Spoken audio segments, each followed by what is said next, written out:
Afternoons, so please be quiet. I must start this afternoon session with a stream of thank yous to those who have been responsible for bringing this record crowd to the Schemel Forum, our World Affairs Luncheon Seminar. First, let me thank our collaborators, the Times-Tribune. What amazing partners they have been in giving their all to publicize this event. We in the community surely understand that the media are not the enemy of the people, that our media,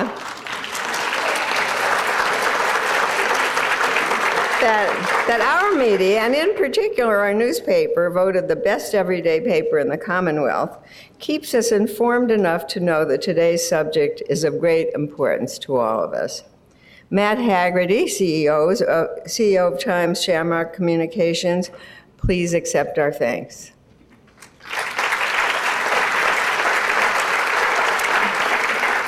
Second, I want to thank the loyal members and participants in the Schemel Forum, for they have created an informal learning community attuned to the issues and ideas of the day.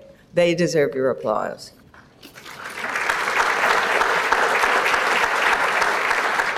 And third, this is not meant to be a compliment to Vladimir Putin, whose misdeeds are of such magnitude that they cannot and must not escape our notice.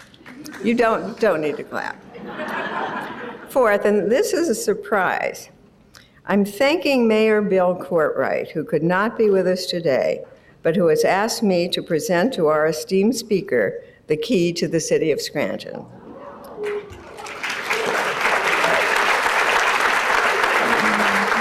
It's in appreciation of her commitment to the place where she grew up. Jill has managed to remain a staunch citizen of our community, even as she has become a global personage. Jill, we hope and trust that you will use this key often, and I think you will. Fifth and foremost, the Schemel Forum, the Schemel Forum, thank Jill. Jill acquired her interest in Russia as a student through the exceptional tutelage of Michael Peregrine of Central High, who is here with us today. Yeah.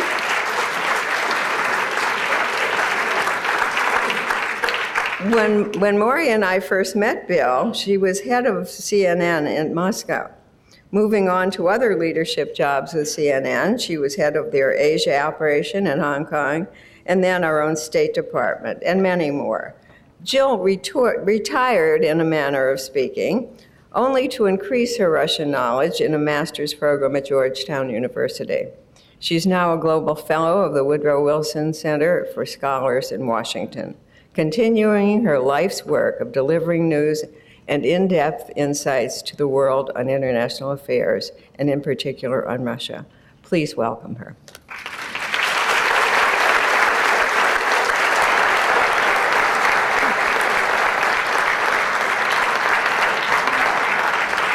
She'll get the key later.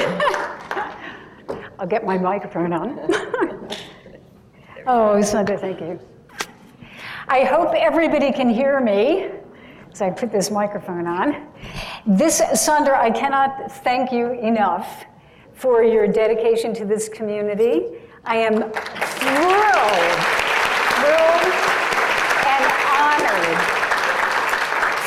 and honored that you asked me to talk. And I am thrilled and honored to get the key to the city. I cannot quite believe that. And I will use it. I will be back here 4 times this year, so I'll be using that key quite a lot. But this is one, let me just pour myself a little water here. This is one that I want to make, there we go. Whoops, one more on top. No signal. Oh, that's interesting. Jason, help. I'm sure we'll figure this out. Let's see. I think it's here. Let me just, I'm sorry. Let's make sure that this is, do you see any? No. Let me just do that and that. Still nothing. Okay, well, we'll figure it out in a second.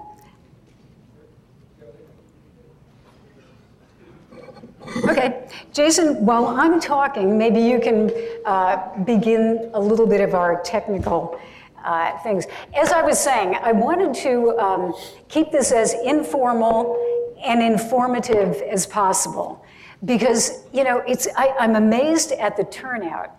And I know that Vladimir Putin really did have a lot to do with it because there are so many developments and things are changing so quickly. In fact, when Sandra and I, you know, talked about this speech, I was saying I'll probably be writing it up until the night before. And literally, there were more developments today. There was a poll on CNN about views on Vladimir Putin.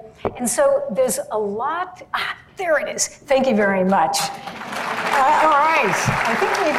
I think we've got it. So a lot of details. So what I want to do, just so we're all kind of on the same page, I want to talk for maybe about half an hour, 40 minutes, and then I want to open it up to questions because I know there will be a lot, and I know that the people who are here are very interested in current affairs, probably have numerous questions, and I hope we can have a really, you know, rousing discussion.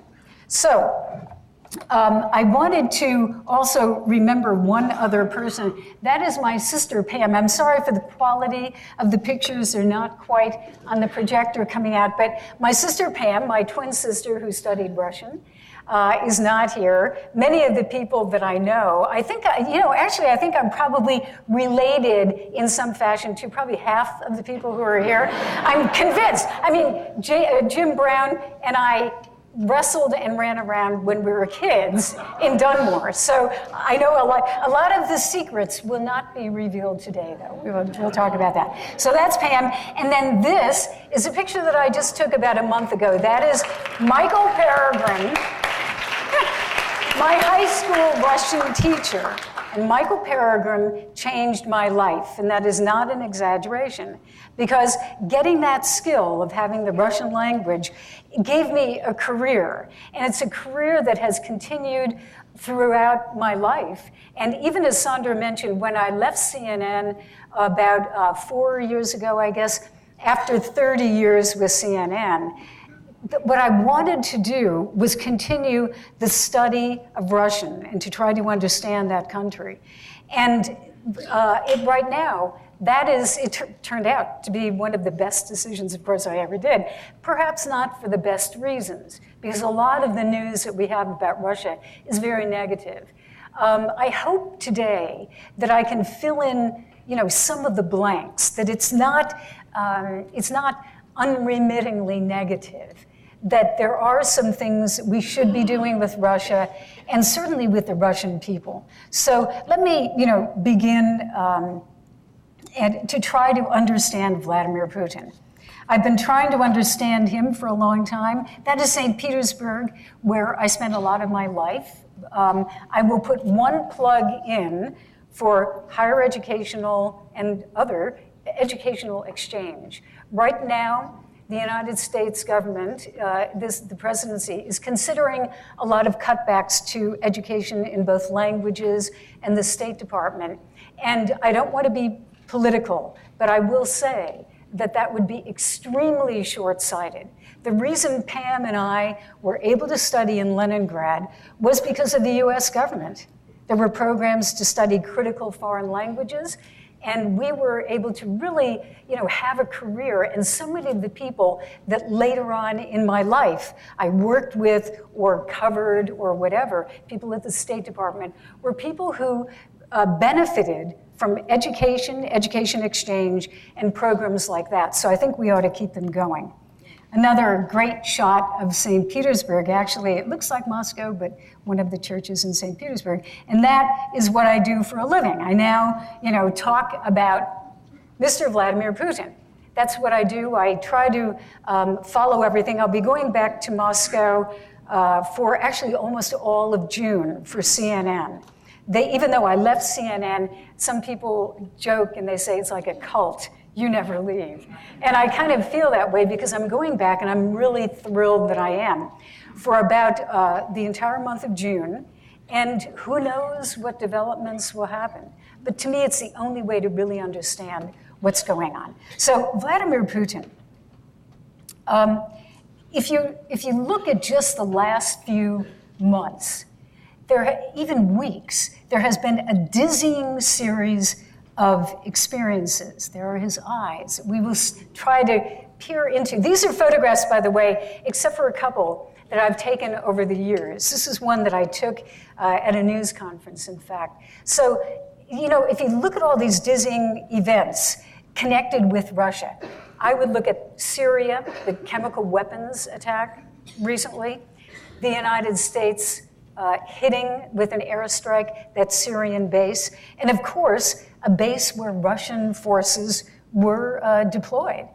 You also had a dizzying series of back and forth and changing of position by this administration on Russia.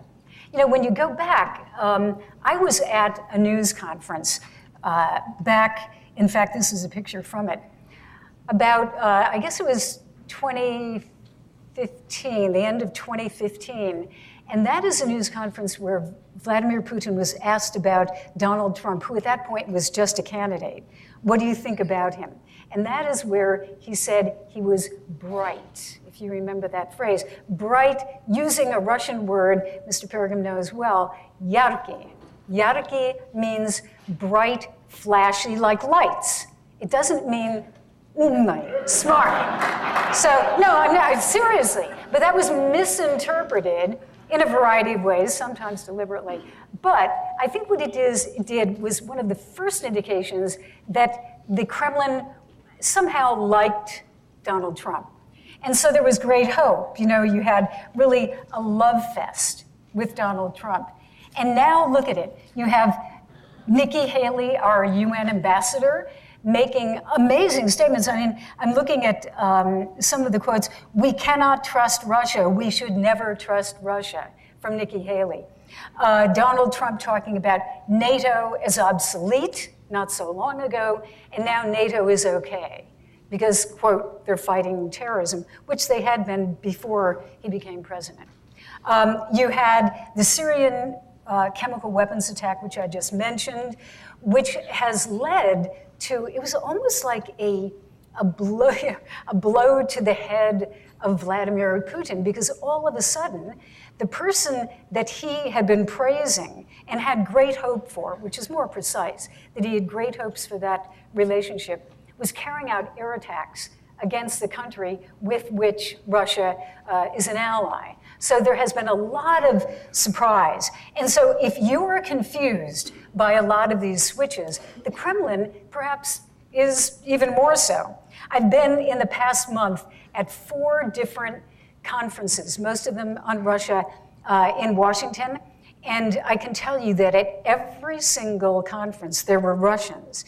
Because after the election, it was kind of a quiet period. Then all of a sudden, about a month ago, Washington, D.C. was filled with Russians. And what they were all asking is, what's happening? Where are we going?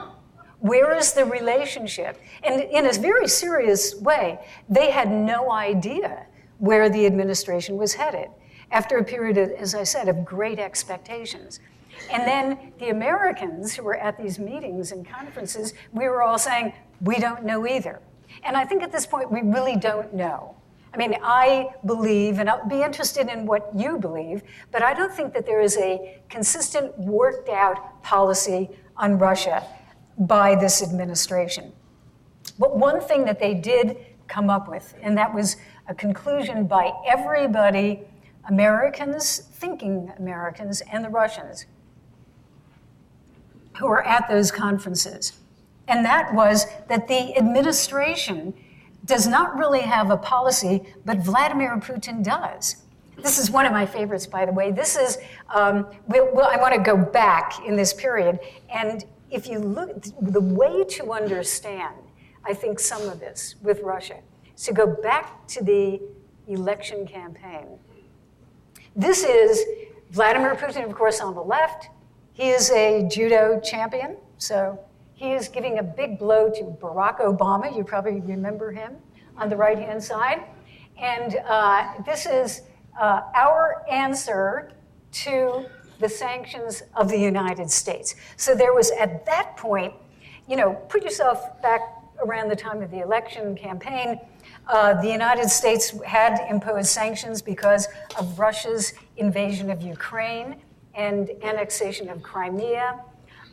Russia was very angry about that, and there was a lot of very heavy propaganda against Barack Obama on the part of the Russian media. They were, I would say, actually even sometimes racist in the way they talked about him. And there was, this has continued, but on a different level, which I'll talk about later. Obama still plays a role in the relationship, even though he is no longer president. And certainly the elite who control the United States, and I'm putting that in quotes, continue to be kind of the bugaboo of the Kremlin, people that they criticize. So, election takes place.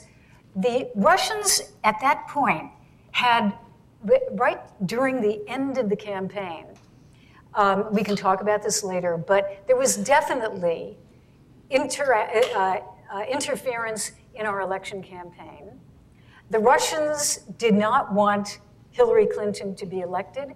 And one of the reasons, I think I have a photo that I took of her. Well, this is the Russian media. Heavy, as I said, heavy anti-Obama, heavy anti-Hillary Clinton propaganda. And I'll stay on that for a second. And what they were trying to do, I am convinced, in the beginning, was damage Hillary Clinton's chances when she became president. Because they, as a lot of other people, believed that she would be elected. It was really, a long shot to have the idea of Donald Trump becoming president. So at that point, in the beginning, it was really damage her, and if you damaged her as president, you kind of damage the United States and its image abroad, and that is part of the purpose of Russian media and propaganda, state-owned. So then he is elected, Donald Trump is elected. So they were very surprised. And yet, if you look at what their conclusions were, I look at Russian media. This is, by the way, one of the most famous anchors in Russian television, Dmitry Kiselyov. And he was, at that point, spewing all sorts of anti-American things. When the election took place, the narrative was, look, the American political system is a scam. Donald Trump will never be allowed to be president because the powers that be, the big companies, the Pentagon, the elite, the people who run the United States, will never allow an outsider. Then all of a sudden, an outsider was the president of the United States. So it was fascinating to watch the Russian media because at that point, they had to kind of come up with another theory. I mean, does it work or doesn't it? So what they said, it was silence for a few weeks, almost silence completely. They didn't know what to say. Then they kind of came out with what you still see, which is Donald Trump may have become president, but the ruling forces, and what they would say is this cabal behind Barack Obama, the deep state, is still trying to bring him down. So they've been able to kind of spin that narrative. And, I know it will say, I'm not trying, believe me, not to sound like a Cold Warrior, because I'm not. But Russian propaganda is part of, let's say, advancing the interests of the Russian state right now. So when they use propaganda like this, it's not only directed to or for one person. It's also addressed to undermining the image of the United States, the image of the United States as a democracy. So I think that's very important to point out. Now, so as they looked, there's Hillary. This is another one of my favorite ones, Mr. Putin, as a tough KGB guy. So behind the scenes, now Donald Trump is the president, they are expecting many things. They're expecting cooperation on fighting terrorism, maybe cooperation in Syria, maybe cooperation with the president of Syria, Assad, maybe getting rid of the sanctions that were imposed because of Ukraine and Crimea. And then all of a sudden, what do they see? They see the complete opposite. They also see an administration that has a very hard time getting off the ground, even with personnel. They don't know who to talk to.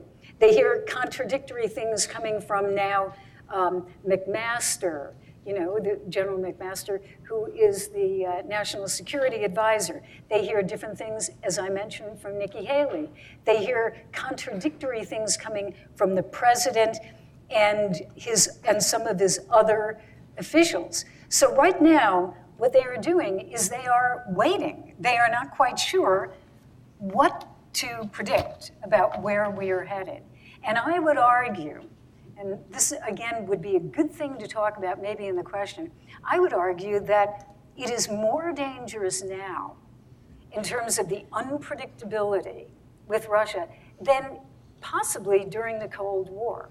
Because even if you think about the Cold War, and I lived it, I studied Russian during that period, there was at least some kind of understandable paradigm, that the United States and Russia were opposed to each other on ideological grounds, on economic grounds, and then, of course, militarily. But there were certain, and I hate to use this word, but let's say rules of the road, that we were going to compete. We almost never, although Cuban Missile Crisis was very, very, we could have been blown up in the Cuban Missile Crisis. But for the most part, we didn't have direct confrontation. We had indirect. We helped, groups and countries and sometimes dictators. And the Russians helped, let's say, rebels in various countries. But there were sort of rules of the road. And then as we went on, we were able to have agreements that reduced the number of nuclear missiles. But there was some type of rules. Right now, with this lack of predictability, with almost a deliberate idea that Donald Trump has of being unpredictable.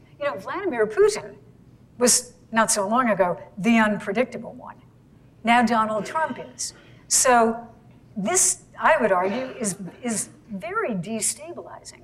If you don't know what President Trump is going to do next, and you also have a Russian president who up until now, I think he's been kind of aced out by Donald Trump, but who also prides himself on being unpredictable, you've got a bad combination. So I think it's quite dangerous. But let's think of Vladimir Putin. I wanted to go back a little bit to who Vladimir Putin is, because I think it's a fascinating history. And I studied at Leningrad State University again, thanks to the US government, back in 1969 and 1970. And it was in Leningrad, and I will tell you a story that when my sister Pam and I were at Leningrad State University, guess who else was at Leningrad State University? That's Vladimir Putin as a baby. But Vladimir Putin was a budding KGB agent who was getting a law degree at the same time at Leningrad State University. We never met. I've never met any American student who said that they met Putin at that time. But it was the first time that our paths kind of virtually crossed.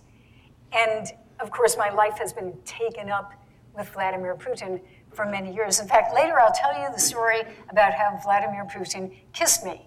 But I will hold that for a few minutes. It's true, I am not exaggerating. So anyway, Vladimir Putin, I think it's important to understand Vladimir Putin and where he comes from because it does motivate his thinking today.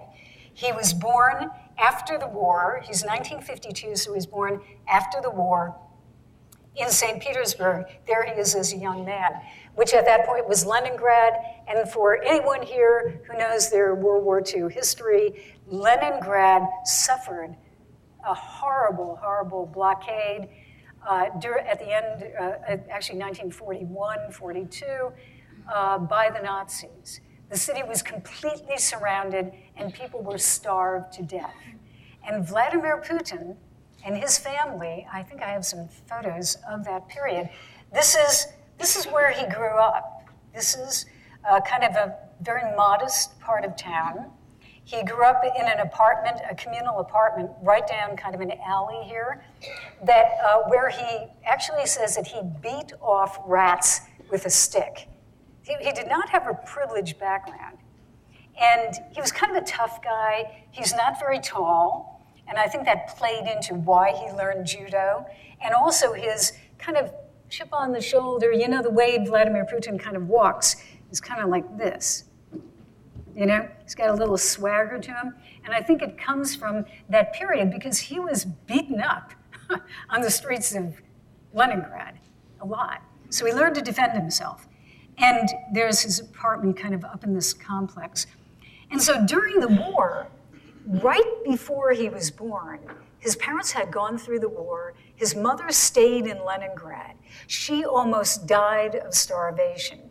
He tells a story that she was taken off as a person they thought had literally died. It was freezing. Her body was about to be collected, to be taken to a common grave. And it turned out that she was not dead. And her husband, who was back with war injuries at the time, actually said, you can't take her away. Don't take her if she's still alive. And whether that is apocryphal or whether it's true, I tend to think it's probably true. They suffered a lot during the war. What would have been his older brother, because Putin hadn't been born yet, was about 3 years old at the time, died during that blockade and was buried in a common grave along with a whole lot of other people. And until just a few years ago, they didn't even know where his body was. And then somebody did the research and found out where the little boy was buried.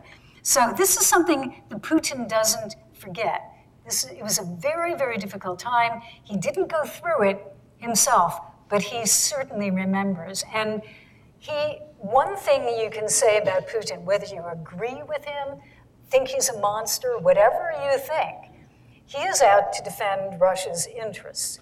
And Russia's interests are that this will never happen again, that they will never be invaded, that just like the Nazis, they will never be invaded, he would say, by NATO. NATO says, what are you worried about? We're not going to invade you. But I think it helps to look at his mentality and to see that, you know, he does have a certain amount of, let's call it paranoia about Russia and its ability to be invaded. He eventually went into city government.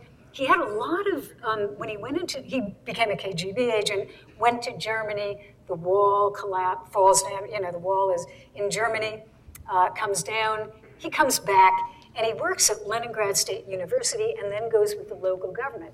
This is his office inside this building, which I just took this picture a couple of years ago. They still have a statue of Lenin, interestingly. And there's his office inside this building. He got to know, he was involved in investment in the city of Leningrad. So he had a very important position in that government. He is personally very unobtrusive. If you met him, again, he doesn't really come across as a big personality. In fact, he's much more kind of subdued and quiet. He can be friendly and kind of nice, but he is not a show-off. And so, even though some people would like to make him into one, this is a poster just from about a few months ago that I took, so it's fabulous. So, what he does is he analyzes situations and then he acts. What he likes to do is encourage the other guy to take a step toward him, and then he reacts. So keep that in mind as we look at the relationship between Putin and Trump. So what is Putin's strategy right now? I would say he has several core principles. So the first one would be, Russia is a great power. Let me see if I have any more. Yes, in fact, this, believe it or not, is Moscow. And this picture I just took literally about 2 months ago. Or actually, I'm sorry, that was the summer. But this is a hotel that I stayed in. Old Soviet hotel, kind of interesting architecture. That is the new Moscow. That is what Vladimir Putin wants to project to the world. A great country, developing, who cares about sanctions? We'll get through them. After all, quote, this is all in quotes, we got through World War II, we defeated the Nazis, and we're not going to be defeated again. He also wants to be at the table for any negotiations or anything important on the world stage. That's one of the reasons that he is in Syria and that he sent his Air Force there. It's another reason that you see his projection in various places. He was meeting, I think it was yesterday, with the Japanese leader. He is out, again, for Russia's welfare, and he believes that even though Russia is not the Soviet Union, and he knows the facts. I mean, look at the facts.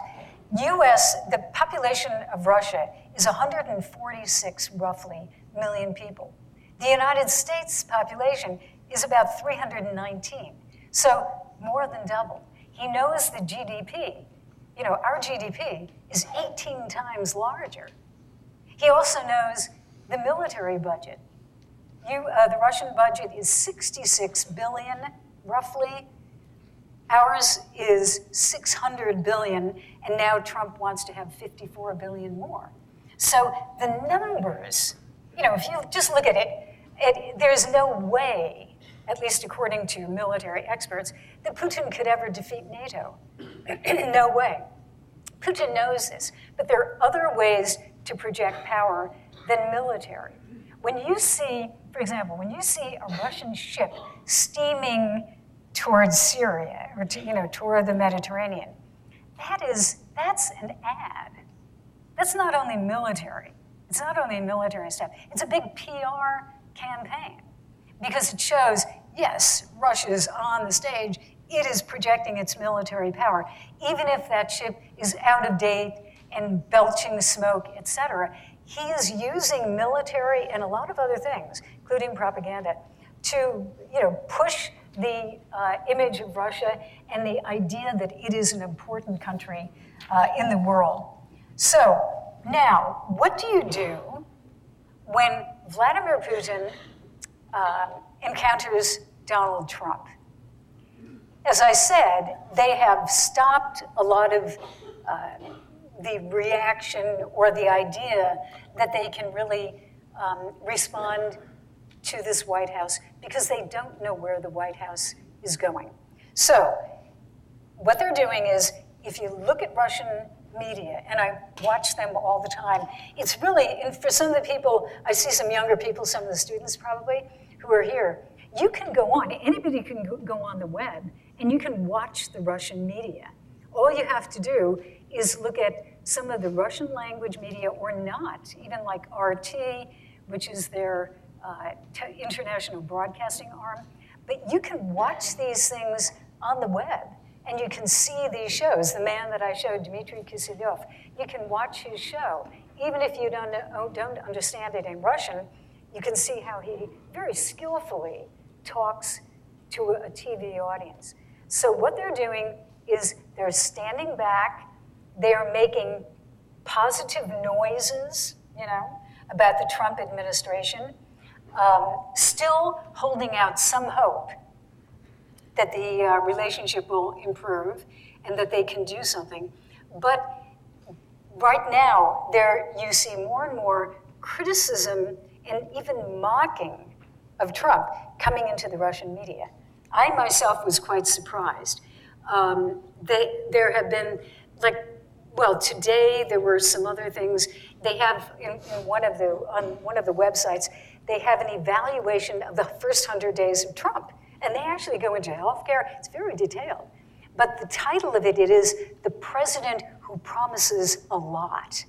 And then they have, these kind of bricks with red that show the things that he has not accomplished. So when you get into social media, it really gets kind of rough. I mean, I was watching a couple of tweets yesterday where a person who's in their parliament, very close to the Russian administration, expresses a lot of their views, was really giving it to Nikki Haley, the UN ambassador, because they don't like what she's saying about Russia. So, again, basic message, yep, we hope we can get along, but at the same time kind of undermining Trump and the idea that the United States is really any place that will be able to cooperate with Russia, because they can always fall back to the same idea, which is, the United States is run by a massive, rich elite. This is something I remember from practically my childhood, or at least when I was in college and went to Leningrad for the first time, 1969. There were posters of the rich guys, and they would all wear like top hats. These were the capitalists who were in charge of the United States. This approach is very, very similar. I mean, essentially what they're saying is the guys with the top hats still and the striped pants still run the United States. So what do you expect? So they're kind of covering both bases. In other words, yes, we hope it'll work out with Trump, but if it doesn't, we have this other narrative that we're already bringing up, that it's a scam, And these ideas of fake news, fake media, play very well into that. So it's an interesting thing to watch. I would say they also, I call that kind of I'd say a double-pronged approach. You can use good news and bad news can all skillfully be employed. Now, let me just move back here because there was one other thing. I think they also will coordinate and work with Russia where they can. But on many things, they feel that the opportunity to work with the administration is disappearing. And I do believe that, because if you look at when Donald Trump came in, and then look at the relationship now, it's really, you could say, worse than ever. And so Russia has become a toxic issue. And so Russia, as it looks at that, is very dubious that any of these things that they wanted to work on together will actually take place. I'll give you two examples. Again, that Syrian chemical attack, is there any way that the United States would ever even think of talking about working with Syrian President Assad? There is no way after that chemical attack. That's one. Any other idea that we could work together is really falling by the wayside. So I think they're now at a point, the Russians, unless something changes, as they look at the investigations of Donald Trump by the FBI and in Congress for hacking and interference in the election, they're not stupid in the Kremlin. And I can tell you that Vladimir Putin is a very canny analyst of behavior and personality. And when he looks at Donald Trump, I think he understood very much the dynamics at play in Donald Trump, going way back, at least a year ago. I think he had his number. And so, if you look at what Putin was really saying, Putin never really committed to anything. He made happy chirping, about the relationship, but he never really said, and we are going to do this. Because, number one, he was rather skeptical. And I can tell you from people that I've talked to behind the scenes who do know some of the thinking of the Kremlin, they were skeptical from the beginning. The media might have been overboard for Donald Trump, but there was a lot of skepticism by Putin and his administration. So now they're not going to step into anything that they don't feel is going to turn out. So we're in for a kind of a rocky period. When I was there back in the winter, I decided that I wanted to see how young people were looking at Vladimir Putin, at the United States, and at the relationship. So this is Moscow State University, way up in the hill. in Moscow, and I talked to these students, and I was trying to figure out, what makes them tick, what do they think, and they were really great. This is like going to the best university in Russia. Moscow State University really is the best. So many of them are pretty privileged. They have their iPhones and everything that a young person here would have. But it was interesting. They're kind of torn. On the one hand, remember, they have never lived under communism. Think about it. Communism and control, excuse me, by the communists ended 25 years ago. So these kids are, most of them are like 18 years old. They've never lived under communism. Some of them actually think that Stalin is kind of a great guy because he was a strong leader. So you're talking about a very different generation. And if you look at their view when I asked them about Vladimir Putin, there's a very high level of, I would say, relief that they don't have, I hate to say Boris Yeltsin, a drunk, as their president, and certain pride that even if the world criticizes Vladimir Putin, he's still kind of a strong guy. And he is pushing for the best for Russia. And they are proud of him on that level. And we have to remember that because if you look at some of the polls among young people in Russia right now, some of the strongest support for Vladimir Putin comes from kids who are this age.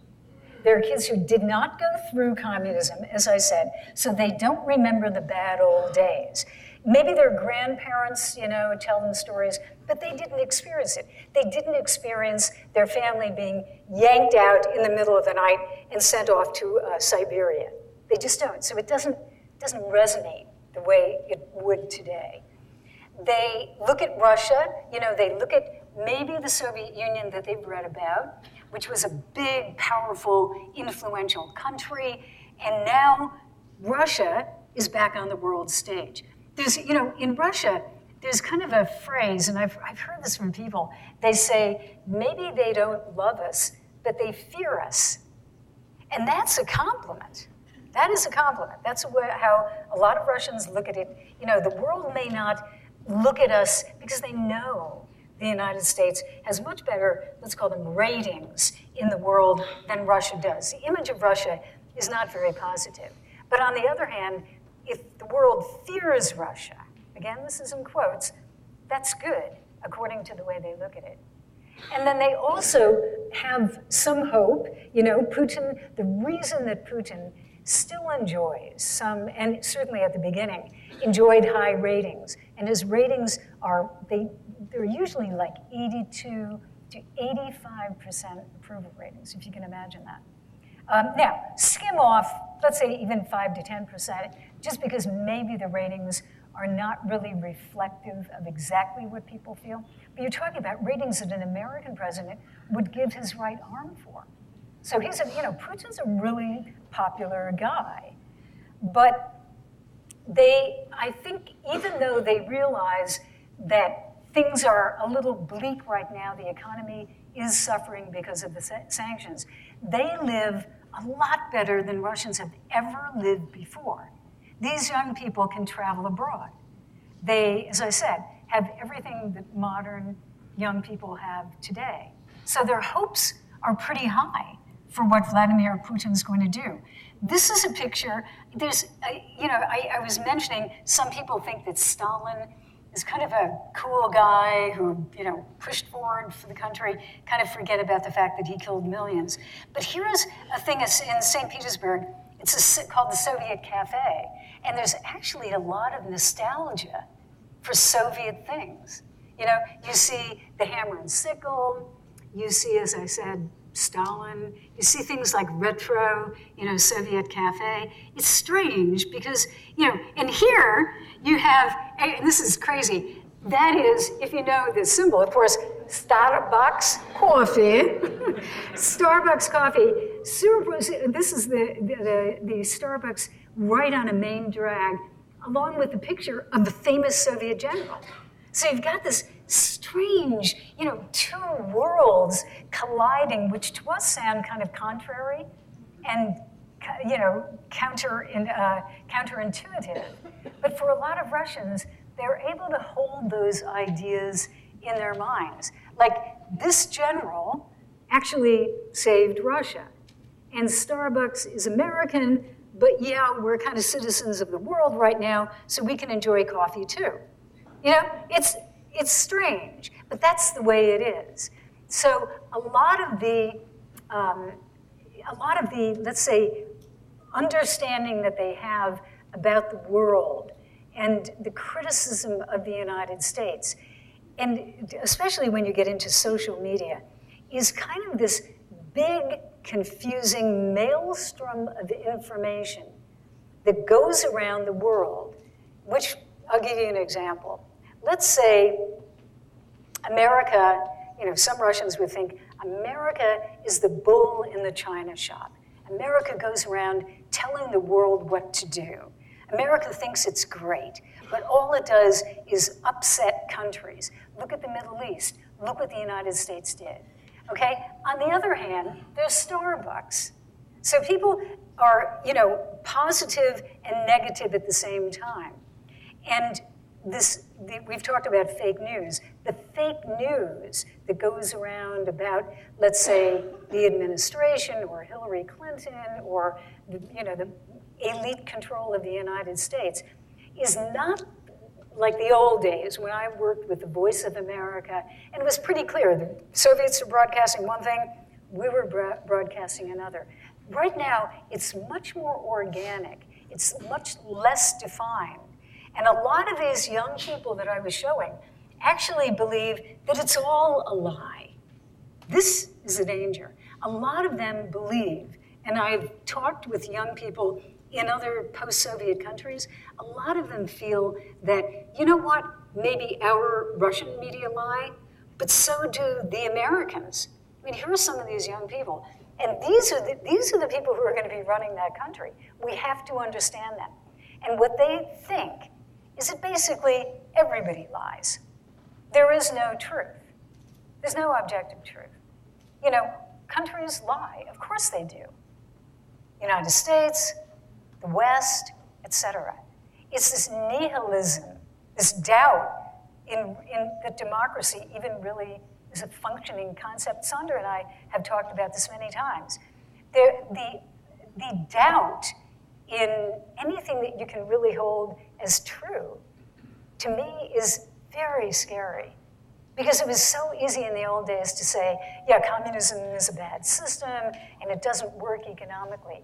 But when people really believe that there's nothing sacred, that there's no truth, that I think is very dangerous. So I'm going to wrap up. I just want to give a couple of other thoughts. Some of this has sounded, there's a guy, one of our young Russian guys. We've talked about the negativity and the Russians not knowing where we're headed and not really knowing what they're going to do or what they're going to hear, and then also not willing to commit to anything with the United States. But I can tell you, after being at 4 of those conferences, we have to talk to Russia. I mean, I just wrote a piece for CNN, which I hope will be on the website either today or tomorrow, and I'll make sure Sandra gets it so you could spread it around.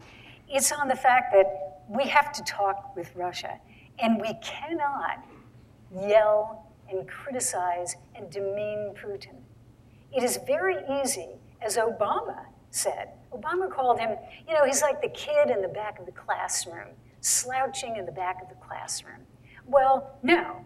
I mean, that to me doesn't work. Just as Donald Trump's, can't we get along? Putin's a nice guy. Doesn't every country murder people? That approach also is not productive. I mean, what I think we ought to do is we ought to calm down, get rid of the emotion in the relationship, be very objective about what we can do, about analyzing, what our interests are. What is the interest of the United States? What is our foreign policy all about? What do we believe in? What do we hope for us and for the rest of the world? This has not been defined. I mean, this administration has not really said, it's done things. Like, a giant bomb in Afghanistan at the very time as a message to North Korea, I think. It has attacked that base in Syria. But is there any real policy? Is there any definition of what is in our interest? Because you know what? Vladimir Putin, now how many years? 17 years in power, knows what his interests are. And his interests are to get the best that he can for his country. And sometimes that, is a very aggressive approach. But that's what he's doing. So what are we doing? And if we get rid of the emotion, either criticizing him, John McCain calls him a thug, a murderer, a criminal, a lot of people may agree. But is that productive? I don't think so. It just plays into this idea that we throw our weight around, in the world. So I think we ought to talk with Russia. I think we ought to be objective. I think we ought to get rid of the emotion because it is very dangerous. I mean, the chance of a nuclear disaster is higher than it was during the Cold War. I hate to say it. Fewer missiles, but more opportunities for misunderstanding and nuclear conflict. So, as I come back, it's really emotional for me to be here because I remember those early days when I heard my first word of Russian from Mike Peregrine. And I became hooked on Russia, and I still am. And, in the darkest days, when my parents would, their friends would say, your daughters are going to Russia. Are they going to come back alive? And we did, we came back alive. And that's when people would say, optimists study Russian, pessimists study Chinese. That was the phrase. It seems crazy now. It seems crazy now. But I lived through the Cold War in a very visceral way. I lived in Moscow as a bureau chief for 9 years. I've spent so much time cumulatively in Russia. And we need them. We need them for a lot of issues around the world that the United States simply cannot solve itself. And unless we start talking to them again, the silent treatment that we've been doing for the last few years after the invasion of Ukraine ain't working. It's not working. It's more dangerous when you don't talk to them. So I hope that, as we get into the questions, and now I do want to break for questions, that if there's one thing that I can urge everyone is to be open to rationally looking at what Putin is doing, looking at what Russia is doing, and hoping that this administration will be as objective as Putin is and define what is in it for us? What do we want in the world? Because as I said, Putin knows, do we? So let's end it at that point. Thank you. And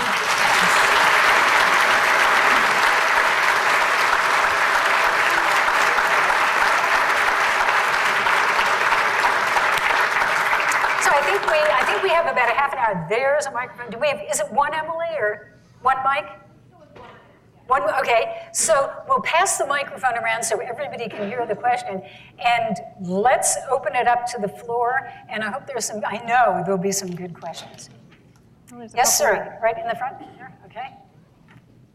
Just if you could identify yourself, it would Okay, really help. I'm Paul Fahey from the physics department here. Are there any sanctions that maybe we should end soon that would help for better relations? And are there travel sanctions against Russian students? There are no travel sanctions against Russian students, no. In fact, the Russians cut off an exchange program, which is very sad for Russian students. No, but the sanctions, essentially, there are two types that we have. There are the sanctions that were imposed after they invaded Ukraine and took Crimea. And they are in effect, until I guess you'd say, the Obama administration, and now I think this administration is saying, until they carry out what they're supposed to carry out in Ukraine, stop funding and aiding the rebels, give back, which probably realistically they're not going to do, but give back Crimea, you're not going to relieve the sanctions. Now, if I think, and then the second type of sanctions would be the more recent ones that Obama, right at the end of the election campaign, imposed for hacking and interfering in the election. So those were a little bit different. Maybe some of that eventually could be changed, but Putin, I think, got a wake-up call when, of course, he was hoping, I'm sure, that the sanctions would be relieved. And then you had ExxonMobil that asked, which is, of course, the company that Rex Tillerson, the Secretary of State, was heading up as the CEO until recently. They asked for relief from sanctions to be able to do a deal, continue with the deal that they had with Russia. And that was not allowed. So I think Putin may be a little bit concerned at this point that hope for sanctions relief is not coming, at least at this stage. If Russia were realistically able and willing to help to solve the situation in Ukraine, the so-called Minsk agreements, if they follow through on that, I think you could see some relief. But right now, that's not happening. So I don't think we're going to see anything change. Yes, yes. Hi, I'm Annie Stanford. I used to work here. Great. What about what Rex Tillerson, he famously has that Medal of Friendship or whatever it is. Is he going to, how does he fit into this mix between Trump and Putin? Yeah, that's, it's interesting because so far he is not particularly friendly to Vladimir Putin. I mean, he was in that life as a businessman. ExxonMobil is a huge company, had a lot of very, very important, lucrative deals with the Russians. And I can see, Vladimir Putin gives out awards, and I can see that he would probably give out an award.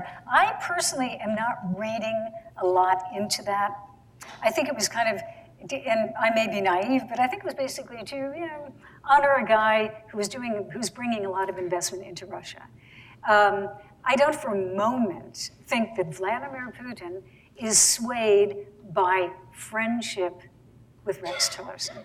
I do not believe that at all. I don't think he's swayed by friendship with most anyone except for his inner, very close friends from St. Petersburg, many of whom are former KGB, and whom he trusts because he knows them from the old days. So Tillerson is very hard to figure out because he's not talking much. I saw him this morning. He had that opening at the United Nations, and Nikki Haley sitting behind him. But he is not really saying publicly very much of anything. So far, he's been critical of Russia. I don't know, quite frankly, whether he will help to define the policy, or will it be the White House controlling that narrative. So far, it's so confusing, I mean, really, that I don't think you can tell where we're going with it. Yes, sure. Oh, can we just get a mic down here really fast? I'm sorry. Hang on for 2 seconds. Putin's relationship to North Korea. Okay. Putin's relationship with North Okay, so what is Putin's relationship with North Korea? The North Korea and the Russians have a relationship going way, way back. The Russians have been engaged with them on many levels, business, military, et cetera, for many, many years. I don't think at this point that Russia has a lot of influence, quite honestly. I think Russia understands the North pretty well. Like when I look for people who analyze what the North is up to, I do look to Russian experts. There's a man whose last name is Lankov, who's a real expert and who kind of gets them in a way that a lot of people do. I think it's really the Chinese who have influence. I'd say Russia is much more helpful when it comes to Iran, because they have a very close relationship with Iran, now especially in Syria. But North Korea, yeah, it's an area that they've been helpful, actually helpful to the United States and to the West. But I don't think now that they are particularly influential. I think it's really the Chinese. More questions? Yes, more? Here, we got a microphone. Would you comment? Sure. Would you comment on the persistent assertions that Russians are interfering in national elections everywhere, and particularly in the upcoming French election? Yes, well, yeah, they did. In fact, that the primary or the first round did take place. No, look, the Russia, as I said, it's military is one thing, but propaganda, influencing, messaging, and money is extraordinarily important. So, in the United States, the groups that are with the KGB, now the FSB, and external military intelligence, I have no question. If you look at the United States intelligence, it is very clear that they were interfering in the election. Now, they apparently got into some voting systems, but they didn't change the vote. That's not what I'm talking about. They were not pulling the levers or changing votes. They don't have to. What they do is they try to change the way people look at who they're going to vote for. For instance, images of Hillary Clinton. There were some great examples during the campaign where they took video of Hillary Clinton. And remember, there was a point where she had pneumonia and she collapsed and she was very weak. So they took the video of Hillary Clinton where she kind of stumbles into a car. And then they took that video, they replayed it. On their domestic Russian media and on their international media and on the web. And then they would kind of halo that moment where she trips. And then they would say, Hillary Clinton is very seriously ill. In fact, she's mentally ill. And then they would show, no, this is really true. Then they would show pictures. There was an incident where Hillary Clinton was, I forget exactly what the reason was, but she was going like, what? Like, what?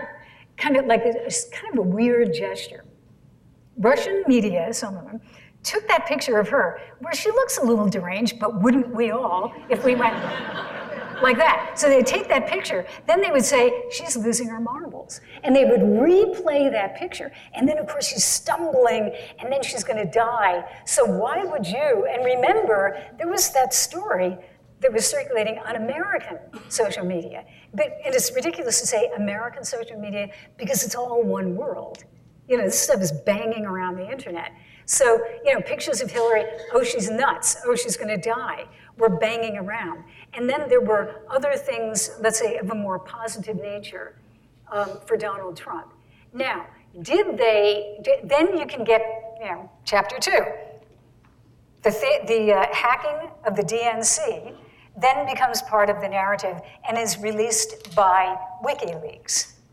I believe, having talked to several very high US officials, that WikiLeaks is in some fashion, and I'm not even going to use a technical term, but in cahoots with the Russian government.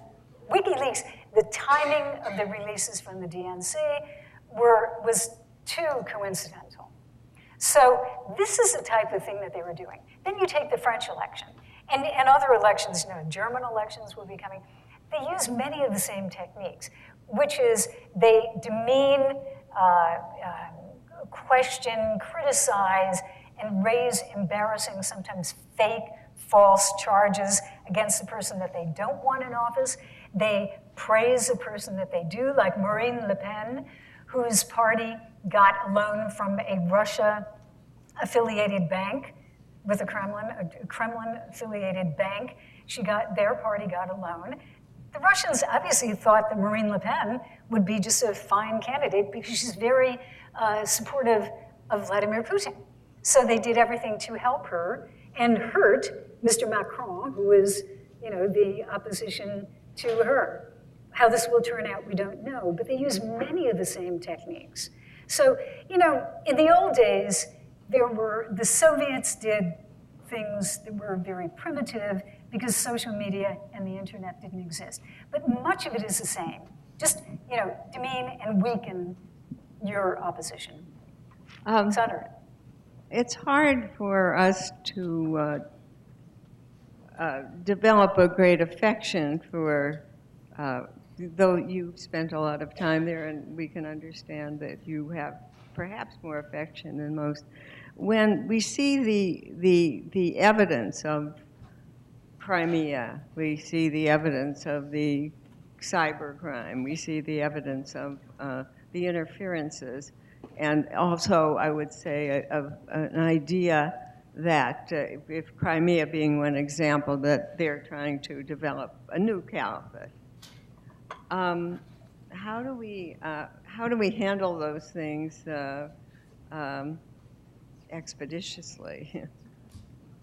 Yeah, that's a hard question.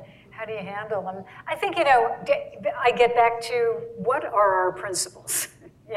Do we believe that you cannot, in the modern world, just kind of go into another country with soldiers who have ripped off the insignia on their uniforms and they're called little green men, and say, oh no, they're not Russian soldiers, and then a few months later say, oh yeah, they're Russian soldiers, which is what Vladimir Putin did. You can't do these things. There are certain principles. Now, I think it would be good if there's any possibility to encourage Vladimir Putin to really be a European, to be part of Europe, to support, the stability of Europe. But right now, that doesn't seem to be in their favor. I mean, Russia wants to, exert its influence. And if NATO is weak, and the European Union, Maury, when you were asking that question, weaken the European Union as well. If the European Union is weak, if our allies are wondering where we are going, wondering whether we will support them, wondering whether if there is an attack on a NATO country, whether we would follow through on Article 5 and really defend them. If that's happening, then Vladimir Putin, he has no love lost for NATO. That's good for him. So I think we have to define, and I think this is beginning with the comments about NATO, we have to define who are our enemies, who are our friends, and why. Is Russia an enemy? A lot of people would argue that, but why? Because on other levels, it can be very helpful. So I think we have to try to look to get a very realistic, sober appraisal of everything. Make it very clear to Putin that Crimea cannot happen again, that wasn't right. Now, maybe we, at this point, don't push it because I don't think there's a lot, quite honestly, that we can do. But we make it very clear that that principle still exists. Remember Latvia, Lithuania, and Estonia during the Cold War? A lot of people here share that heritage from the Baltics. I mean, those were the captive nations. And nobody in his right mind back, in the 1950s ever thought that they were going to be independent.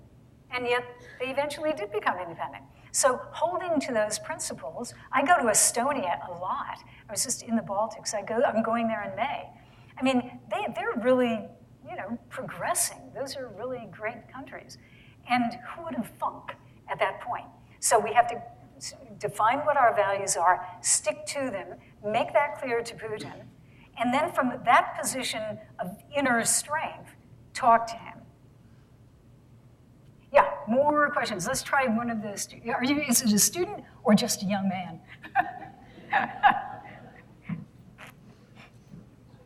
Can we get the microphone over here, or is it, where did it go? Okay, okay, we're gonna pass it. All right.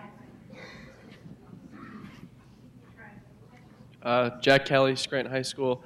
Over time, you've seen a lot of journalists and other people who oppose Putin claim to be poisoned or attacked by him. And every time they have the same message that they care so much about Russia that they'll continue this fight. So a leader who has an 85% approval rating, do you think any message of opposing him has any real shot? Wow, you know, that's so hard. Because right now you do have, there was just an attack, I think it's last night or would be yesterday, our time, on another person, kind of an opposition figure, this time a woman, who had a green chemical, which is kind of like an antiseptic, thrown in her face. It's so reprehensible. They did that to Mr. Navalny, who is an opposition candidate. Yesterday or the day before, threw this green chemical, kind of like iodine, in his face and his eyes. They just did it to a woman now. Now, did Putin say to do that? I don't think so. I think what's happened, though, is there's a certain atmosphere that's created which allows people who truly hate journalists who are telling the truth, fear that the journalists will tell the truth about them. Maybe, there's a lot of corruption in Russia. Local officials many times have deals on the side and are corrupt. And so they're going to, do what they can to damage these reporters. It doesn't take, an order from Vladimir Putin. And I would argue again, in most cases, it's not Vladimir Putin who is saying to do it. It's just this, there's a Russian word that's so great, произвол, which is, it's like rampant ability to do whatever you want. And that's what these people are doing. And the opposition, I have to say, the opposition has been neutered over the course of years, and then the opposition has also been very internally divided. So in the beginning, where they actually had a chance, they wouldn't work with each other. And now that they don't have a chance, and now that they're destroyed, they have no chance to get into the power structure. So it's a very, I think, unstable situation where you have Putin with a lot of ratings, I think, in the absence of an opposition candidate. He's powerful because there's nobody else who has much of a message other than Mr. Navalny. And he appeals to people like you. Young people, educated, big cities, et cetera. Average Russians, they're just glad that they have maybe a good job and some food and education, and they're easily, pleased because it wasn't like that before. So it's very dangerous. My hat is off to the Russian journalists who continue to do really good work, but it is very difficult, and they have really been pushed to the side, mostly turned into like internet. There's a TV station, but it's essentially an internet TV station because it's very hard for them to broadcast. Yes, right here. I think we have what do you think, Sandra, maybe 5-10 minutes more? Right here, please, ma'am. Do we have the mic? Okay. Yeah. We should have a mic that kind of comes on a dolly or something. All right. I'm a retired first grade teacher, and you showed that photo of the students at the Moscow State University. I was wondering, what is the status of their freedom of speech? Anything like Berkeley ever happen over there?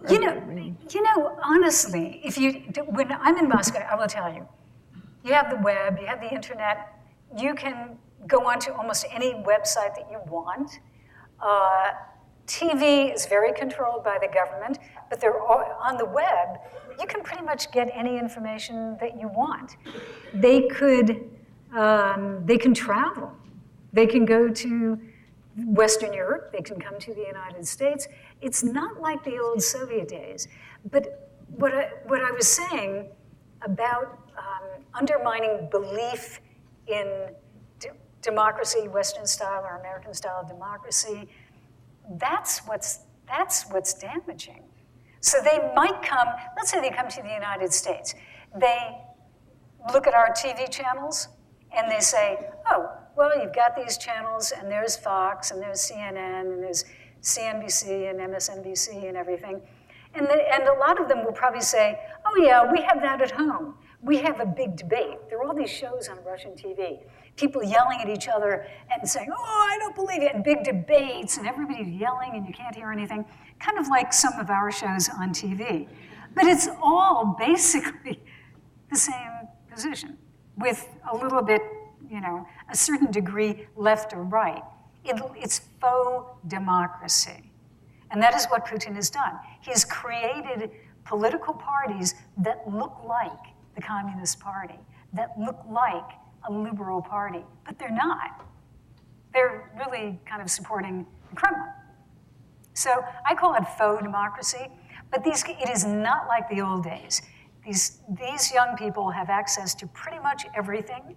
The KGB would like to have a lot more control on the web than they do, and that could be coming. But the problem is they are not civically involved.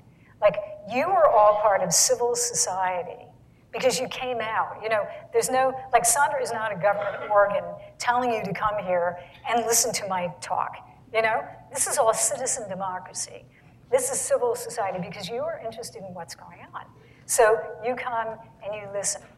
And in Russia, civil society has a very difficult time right now. If you are a civil society organization and you get money from the West, especially from the United States, you have to register as a foreign agent. And if you register as a foreign agent, if you don't, you will be shut down. And if you do, you have to stop the funding from abroad. So it's a very hard time, and that's why, again, people who have civil society organizations in Russia are extremely brave.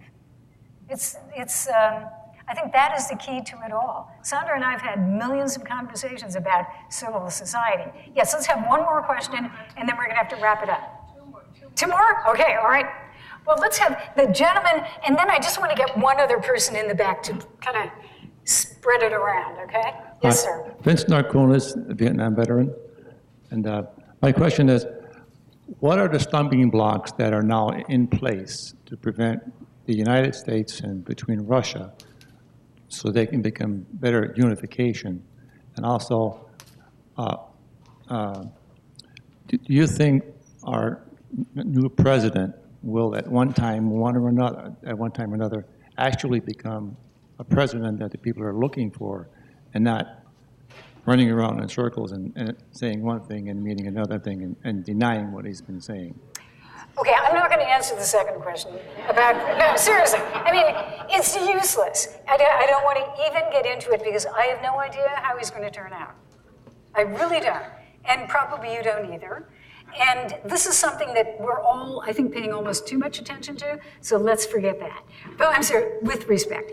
But I would say with the other question, we have to stop the silent treatment. After they invaded Ukraine, as I mentioned, and they took Crimea, the United States, the Obama administration, shut down a lot of the organizations and groups that talk with each other. Most of it is called the presidential commissions. And there are, I think, 24 baskets that they talk about health, nuclear arms, and everything in between. We just said, almost, no more talking. We are so angry, we're just going to shut down.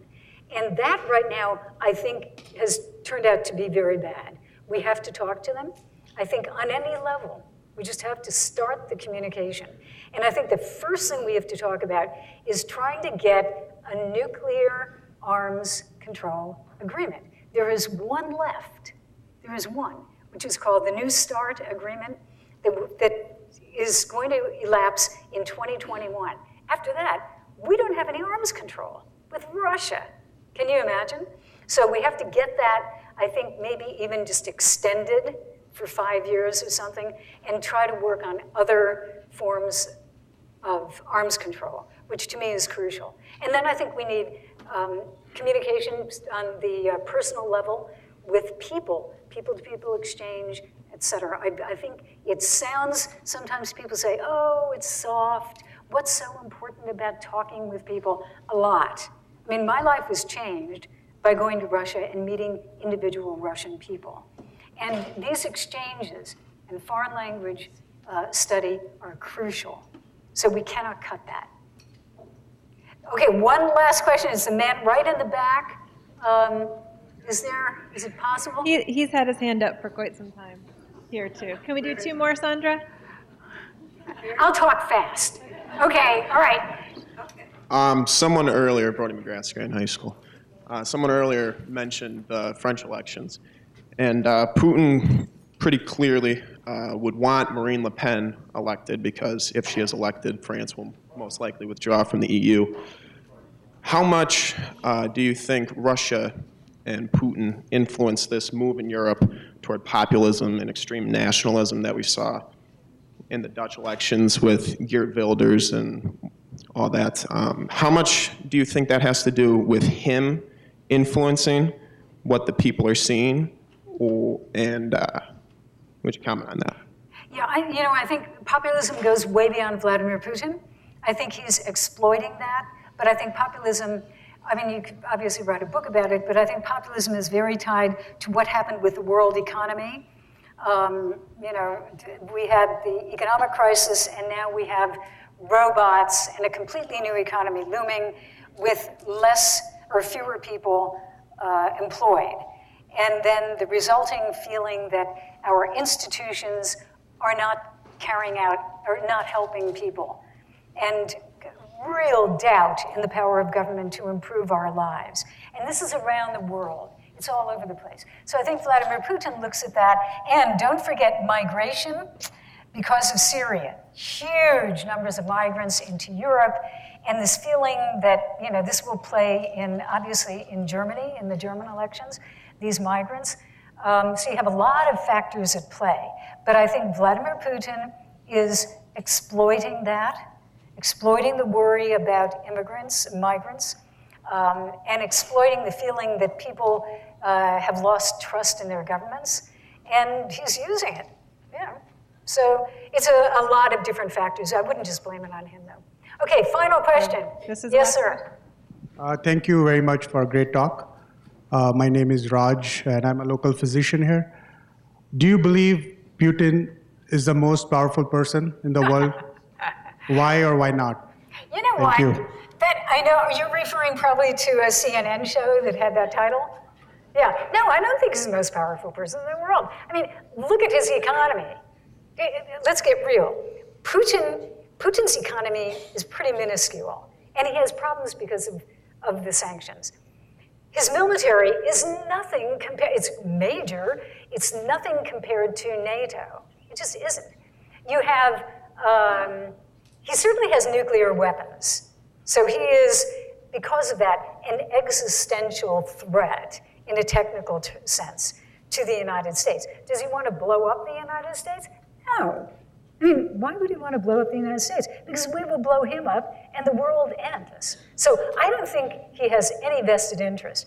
But I do think that he is playing his cards well and analyzing what's going on in the world, knowing his weaknesses, and then exploiting our weaknesses and trying to maximize whatever advantage he has. And the advantage that he has, the strongest advantage that he has, is our lack of belief in our own democracy. I don't think that Putin can do anything to the United States that we aren't doing to ourselves. And I feel that very strongly. I'll end on this, Sandra, but I really, truly, I go to Russia. Over the next couple of months, I will be in Germany, Estonia, Russia, and parts of the United States. And when I look back from Russia and abroad, and I look at what's happening to the United States, it rips my heart out. Because this is not what we should be doing. This division really does have to stop. And unfortunately, I think the direction that we're headed is even more division and more complete division. So I don't know. It's up to us. I think we have to start talking with other people, working with organizations that will help us and individuals that will help us to talk to other people who don't necessarily agree with us, and start rebuilding the United States. Because Putin can't do anything to us again that we aren't doing to ourselves. So thank you. But before Before we disperse, I want to say we have special welcome to the students here from Scranton High. Couple of whom stand up. All right. This is the hope for our future. They're young students in high school, a couple of whom have asked questions today, and this is our hope for the future. Right. Thank you. Thank you so much. Okay. Ask good questions. Yes, thank you. You are adjourned with great delight that you're all here today, and come back soon. Okay. Thank you, Sandra. No, I think the questions were great.